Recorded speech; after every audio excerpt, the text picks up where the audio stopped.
ও দাদা, ও বৌদি। হ্যাঁ বলুন। আপনার দাদা তো বাড়িতে নেই, কি বলবেন আমাকে বলুন। আমি রোজ এটা দিয়ে যাই আসি, আপনার ছেলে আমাকে অকথ্য ভাষায় গালাগালি করে। তোর জন্য বাড়ি বয় লোক এসে আমাকে অপমান করে দেবে? বল বল, আর করবি না, আমি আর করবো না।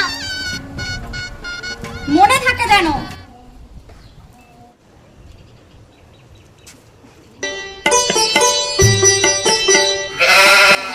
তাকানোর কি আছে? তুই তো জানিস আমি তোকে কি বলি।